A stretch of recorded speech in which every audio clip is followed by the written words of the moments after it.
That scroll was to act as a reminder for Joshua and later Israelite kings who eventually led Israel into the promised land of what God had done for his people right at the start of their existence as a nation, and that he had promised to totally blot the Amalekites from the face of the earth.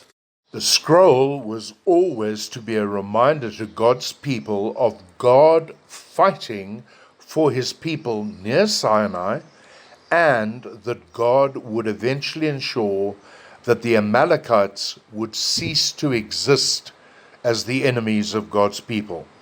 So, as God attempted to build up the faith of this first generation of his people, he gave them examples of his faithfulness.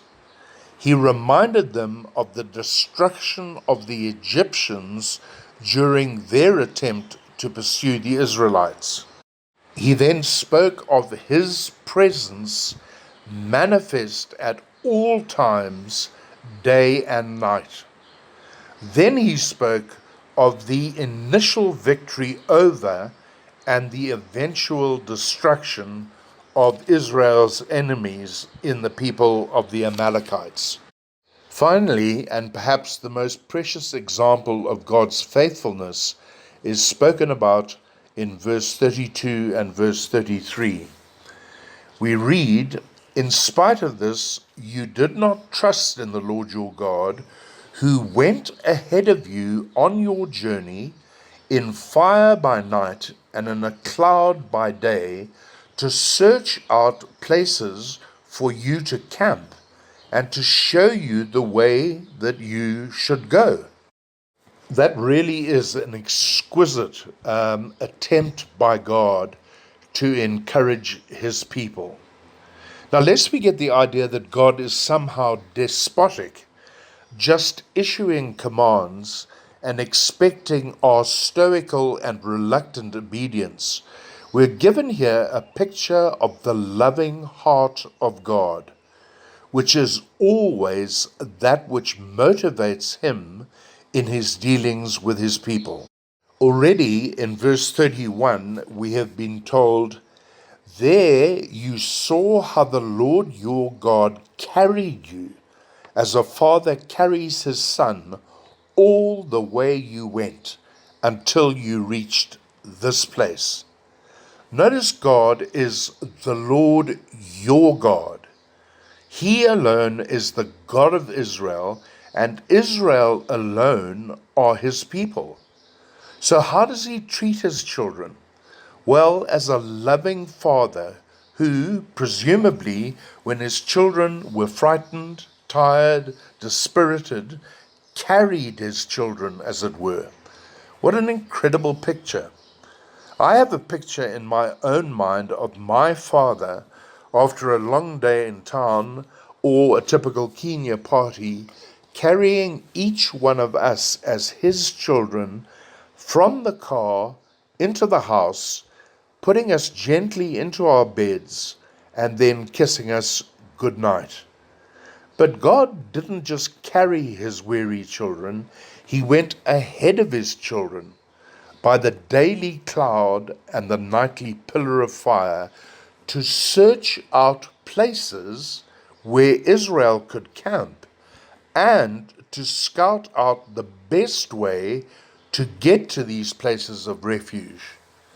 So, in Numbers chapter 11, when the people of Israel set out from the mountain of the Lord and traveled for 3 days, the Ark of the Covenant went before them during those 3 days to find them a place to rest.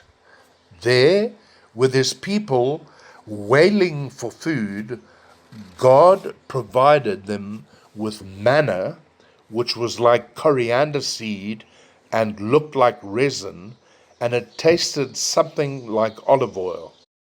Then, on a wind coming off the sea, the Lord drove quail in, down all around the camp to about 1 meter above the ground, as far as a day's walk in any direction.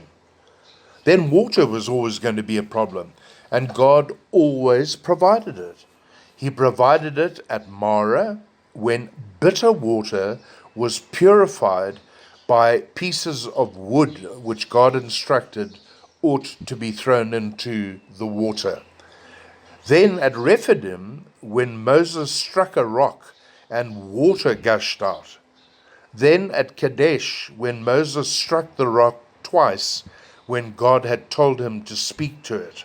God, almost quite literally, could not have shown his love in any greater measure for his people than by searching out campsites for them and then leading his people to those campsites and then providing them with food and water. If you imagine that that was of little significance, just have a look at a topographical map of the Sinai Peninsula and the deserts which surround it at the head of the Red Sea, and you will see that this is absolutely desolate territory, and yet God provided.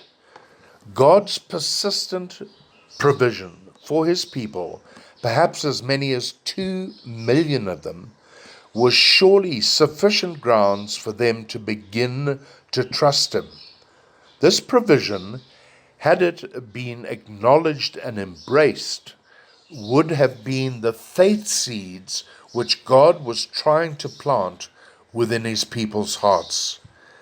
Unfortunately and terribly, we read that in spite of all of this, you did not trust the Lord. And I say terribly because the scriptures make it very, very plain that although God is slow to anger and abounding in steadfast or covenant love, a point is reached in God's sovereign time and decision when he is left with no option, as it were, no further option than to give his people what they want. And what they effectively want is anything but to trust in God. And that becomes the third issue in this passage, which is the result. The result. And there are 3 dreadful results which I take from this passage. Firstly, the people of God forfeited their inheritance. They forfeited their inheritance. From verse 34 onwards, we read, "When the Lord heard what you said, he was angry and solemnly swore, 'Not a man of this evil generation shall see the good land that I swore to give to your forefathers, except Caleb. He will see it, and I will give him and his descendants the land he set foot on during the reconnaissance, because he followed the Lord wholeheartedly.'" From the time of Abraham to the time of Moses, perhaps nearly 1,000 years, God had constantly promised, "To your descendants I will give this land, from the river of Egypt to the great river, the Euphrates." Now, although the Israelites did not ever take control of all that land from the Nile to the Euphrates, again because of the rebellion of his people, the Lord's earthly inheritance for his people was that promised land.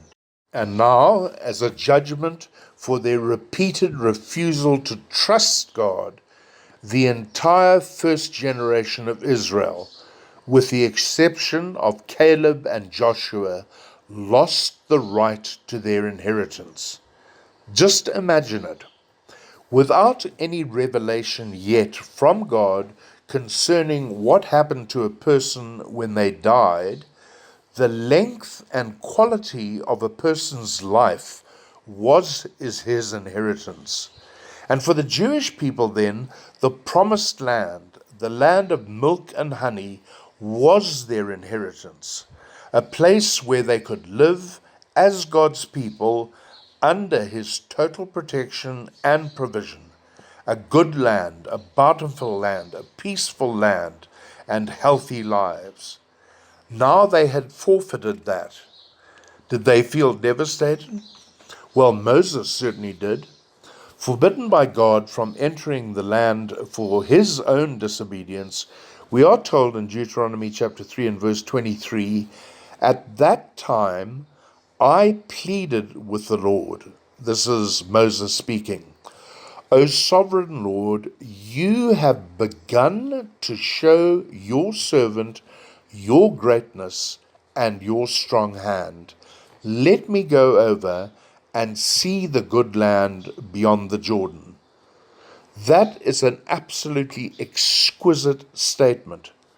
What Moses was saying to God was, in spite of all that he had known of God and experienced of God, certainly more than most of us ever would or will, Moses realized that he had only just begun to know God. He wanted more time to really know God. And this will be a Christian's inheritance. Eternity to know and enjoy never ending and increasing knowledge of the person of God. To continue to lack faith in God willfully is almost certainly to lose our inheritance. Secondly, the Israelites frittered away their time. The people of Israel couldn't and wouldn't enter the promised land. And so for 38 years, they spent their time, evidently at Kadesh Barnea, waiting to die.